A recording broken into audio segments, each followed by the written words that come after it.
dernière, 3, Allez, on 2, sort tous. 1, et un petit sourire, puis vous pouvez faire les fous si vous avez envie.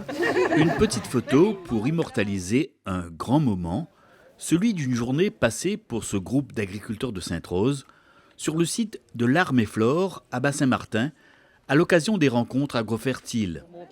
Un rendez-vous important des professionnels du monde agricole réunionnais, désormais bien installés dans le paysage local.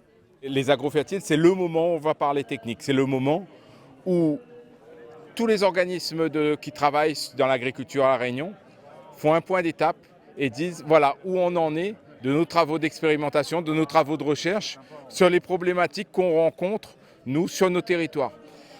C'est le moment où aussi les agriculteurs remontent aussi à l'ensemble des partenaires les avancées qu'ils ont pu avoir sur à qui a essayé une nouvelle variété, à qui a essayé une nouvelle méthode, parce qu'on a des agriculteurs sur nos territoires et ensemble, on doit répondre aux besoins des consommateurs de La Réunion.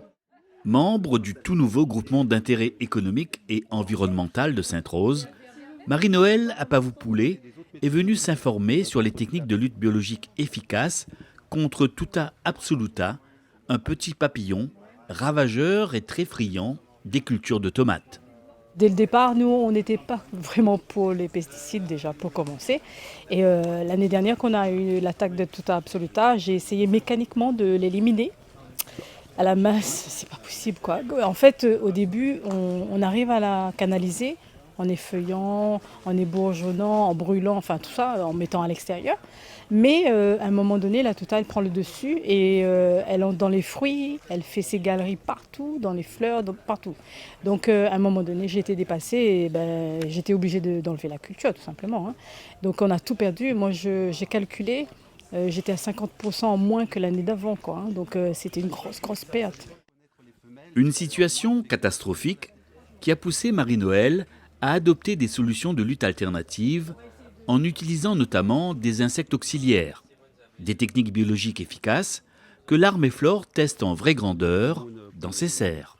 Voilà, on a travaillé sur la lutte biologique sous serre en fait, mais il y a deux ravageurs qui freinent un peu l'utilisation de la lutte biologique, que sont un papillon de nuit qui s'appelle Tuta absoluta et une punaise qui s'appelle Nesidiocoris tenuis. Et donc à travers nos essais de lutte biologique et de piégeage, on arrive à contrôler ces deux ravageurs.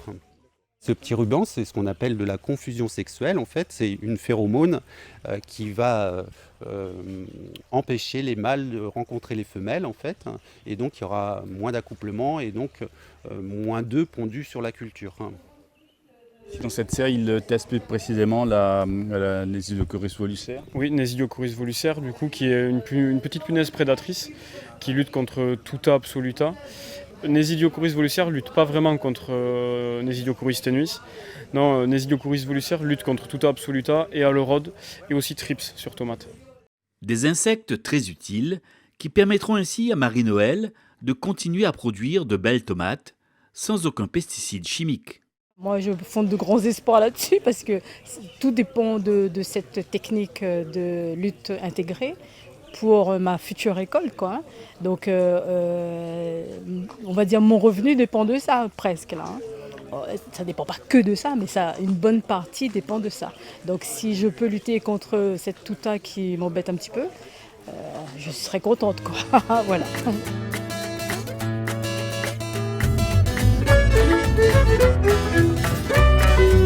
Durant ces 2 journées, c'est un véritable village qui a pris place sur le site de l'Arme et Flore à Saint-Pierre. Un village où l'innovation agricole est mise en avant à travers de nombreux ateliers et démonstrations. Objectif, développer et présenter des solutions pour une agriculture durable. Oui, une agriculture plus durable et en même temps, avec le retrait des molécules phytosanitaires, il faut remettre des équilibres en place sur nos exploitations.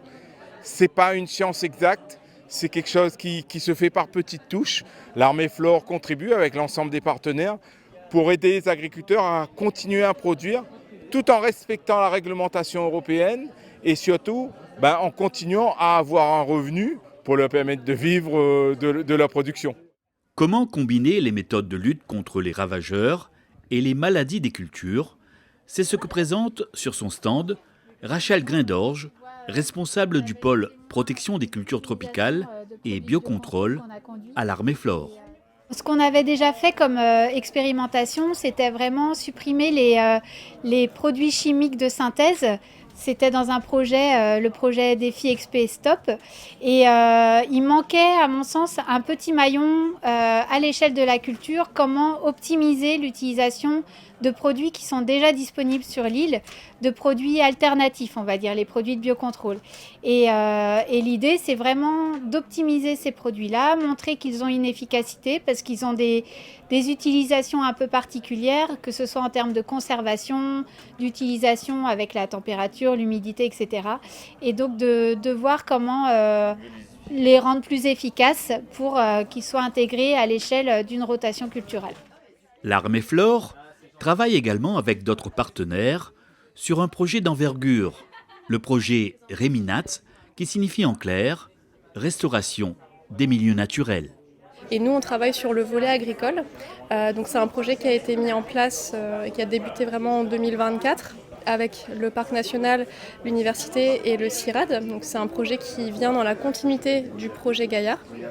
Et dans ce projet, en fait, on a l'ambition de mettre en place des parcelles en agroforesterie en accompagnant des porteurs de projets sur les hauts de l'île de la Réunion, donc en bord de cœur de parc, qui sont des zones qui sont souvent propices à l'envahissement d'espèces exotiques. L'idée derrière ce projet, c'est de voir l'agriculture comme en fait un levier qui permet de réduire les fronts d'envahissement de ces espèces et donc de les valoriser aussi économiquement d'un point de vue agricole en implantant des cultures qui permettent d'offrir un revenu aux agriculteurs. Dans un autre domaine, le CIRAD vient de rééditer le guide Advent Run, un ouvrage précieux pour la reconnaissance des nombreuses espèces de mauvaises herbes nuisibles aux cultures. Depuis toutes ces années, il y a des nouvelles espèces qui sont apparues. Donc là, l'idée, c'était d'actualiser un peu le guide, de revoir un peu quelles espèces étaient devenues les plus problématiques dans les différents systèmes, donc canne, maraîchage, ananas par exemple, et de présenter donc toujours une fiche descriptive de la plante avec différentes informations sur son port, quel climat, quelle altitude, etc. Et donc là, le guide, il est déjà disponible en mode électronique, donc c'est possible de le télécharger et surtout, il va être imprimé et il pourra être partagé auprès des agriculteurs, des techniciens, des conseillers, etc. Parce qu'il va être distribué gratuitement en fait dans toute l'île.